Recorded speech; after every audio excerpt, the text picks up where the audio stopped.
एक ऐसी जगह जो सिर्फ बारिश के कुछ हफ्तों के लिए अपना असली रूप दिखाती है। ऐसे लगता है जैसे किसी जादुई दुनिया का दरवाजा खुल गया हो और आज हम उसी जगह की तरफ जा रहे हैं। सालों से ये वाटरफॉल मुंबई का सबसे पॉपुलर मानसून स्पॉट में से एक रहा है।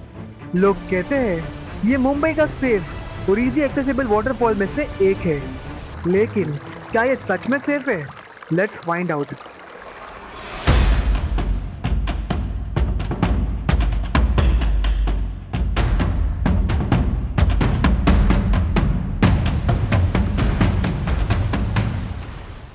तुंगारेश्वर सिर्फ एक और मानसून स्पॉट नहीं है।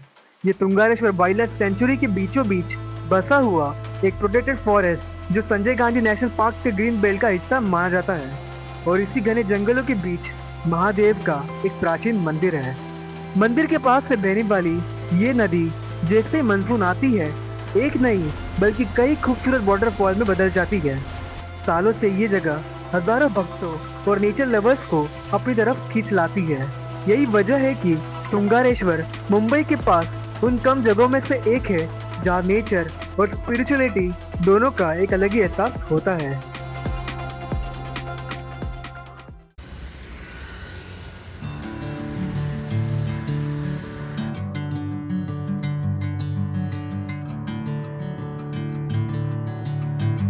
यहाँ आने के लिए किसी स्पेशल प्लानिंग की जरूरत नहीं होती।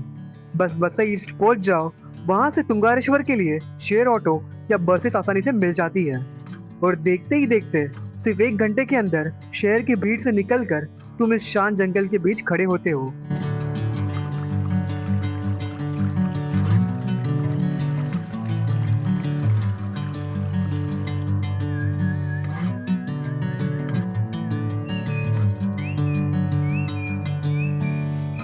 जंगल के अंदर जाते ही एक खूबसूरत ट्रेल तुम्हारा इंतजार करता है। रास्ते पर छोटे छोटे वाटरफॉल, बहती हुई धाराएं, पेड़ों के बीच से ठंडी हवा और हर कुछ कदमों बाद नेचर तुम्हें रुक कर बस उसे महसूस करने पर मजबूर कर देती है। अगर आप ट्रेल आराम से चलते हुए कवर कर रहे हो तो मंदिर तक पहुंचने में लगभग 45 मिनट से 1 घंटा लग जाता है। लेकिन अगर तुम्हारे पास अपनी बाइक या कार है तो वही रोड भी सीधा मंदिर तक जाती है। तुम अपने व्हीकल से भी ऊपर तक आ सकते हो।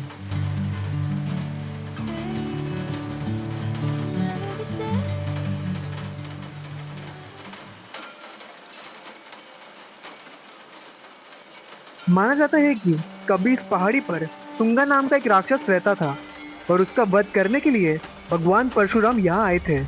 युद्ध के बाद भगवान परशुराम ने महादेव की भक्ति में इसी स्थल पर एक शिवलिंग की स्थापना की और यही तपस्या भी की थी। कहते हैं इसी जगह से इस पवित्र स्थल का नाम पड़ा तुंगारेश्वर।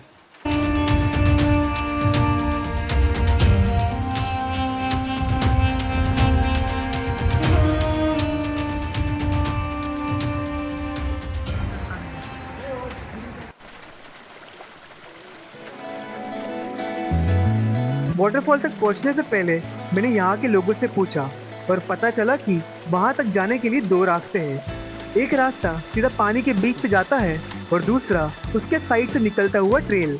उस दिन बारिश हो रही थी इसलिए हमने साइड वाला रास्ता चूज किया। लेकिन चाहे तुम कोई भी रूट लो, एक जगह नदी क्रॉस करनी ही पड़ती है। अच्छी बात यह थी कि उस वक्त पानी ज्यादा नहीं था तो हमने आराम से रिवर क्रॉस कर ली। लेकिन सोचकर ही हैरानी होती है कि जब बारिश अपने पीक पर होती होगी तब ये क्रॉसिंग कितनी डेंजरस लगती होगी।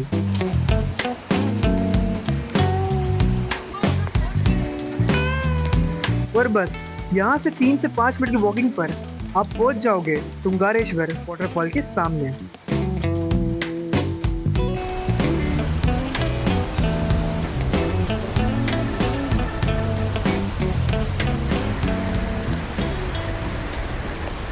मैं चाहता तो कोई और वाटरफॉल भी दिखा देता, कोई ऐसी जगह जो और भी ज़्यादा थ्रिलिंग होती और ज़्यादा व्यूज भी ले आती।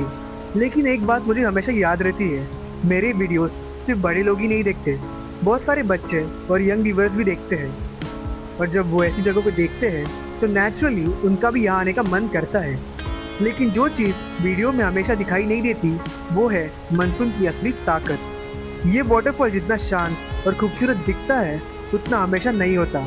बारिश के टाइम यहाँ पानी का लेवल कुछ ही मिनट में बदल सकता है और अफसोस की बात यह है कि इसी जगह पर काफ़ी सारे एक्सीडेंट और जान जाने की घटनाएं भी हो चुकी है। इसलिए मेरा सिर्फ एक ही रिक्वेस्ट है, ट्रिप प्लान करने से पहले वेदर ज़रूर चेक करो और अगर यहाँ आने के बाद बारिश बहुत ही तेज़ हो या पानी का लेवल अनसेफ लगे तो बिना सोचे वापस लौट जाओ। कोई भी रील, कोई भी व्लॉग या कोई भी एडवेंचर तुम्हारी जान से ज़्यादा इम्पोर्टेंट नहीं है। जैसे मैं हमेशा कहता हूँ, नेचर से ज़्यादा खूबसूरत शायद कुछ नहीं, लेकिन आई एम श्योर कि नेचर से खतरनाक कुछ भी नहीं।